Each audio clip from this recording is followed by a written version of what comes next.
Hello friends, আমি sweeties কিচেনে তোমাদের স্বাগতম। আজকে আমি বানাবো সুজির হালুয়া। তো কীভাবে বানাচ্ছি ভিডিওটা শেষ পর্যন্ত দেখতে থাকো। এখানে আমি একটা কড়াই নিয়েছি, কড়াইটা গরম হয়েছে, এখন আমি সুজিটা দিয়ে দিলাম। প্রথমে আমি সুজিটাকে ভালোভাবে ফ্রাই করে নেব। খুব লালচে ফ্রাই করব না, কারণ লালচে করলে সুজির কালারটা অন্যরকম চলে আসবে। দেখো ফ্রাই হয়ে গেছে, উঠিয়ে নিয়েছি। এখন ওই কড়াইয়ের মধ্যেই আমি কিছুটা পরিমাণে গাওয়া ঘি দিলাম।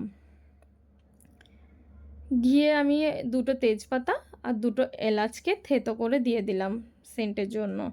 এখন তেজপাতা আর এলাচটাকে একটু পরিমাণে রোস্ট করে নেব। এখন এই পর্যায়ে আমি যে ফ্রাই করে রেখেছিলাম সুজি, সেটাই দিয়ে দিলাম।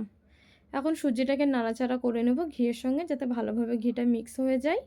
দেখো ঘিটা মিক্স হয়ে গেছে। এখন সুজিটাকে আমি উঠিয়ে নিয়ে ওই কড়াইয়ের মধ্যে পরিমাণ মতো চিনি দিয়েছি, আর এতে একটু জল দিয়ে দিচ্ছি।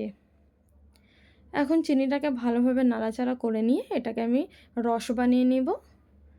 দেখো রসটা এখন আমি দেখব একটু যে এটার মধ্যে চ্যাটচ্যাটে ভাব এসেছে নাকি। দেখো রসটা কিন্তু এখন রেডি। তাই এই পর্যায়ে আমি যেই ফ্রাই করে রেখেছিলাম সুজিটা, সেটাই দিয়ে দিলাম। সুজিটাকে ভালোভাবে রসের সঙ্গে নাড়াচাড়া করে নিয়ে 5 মিনিট কুক করে নেব।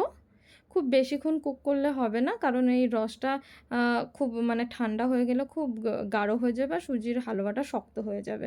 দেখো সুজির হালুয়া কিন্তু রেডি। তোমরা চাইলে এর মধ্যে ড্রাই ফ্রুটসও অ্যাড করতে পারো, আমি দিইনি।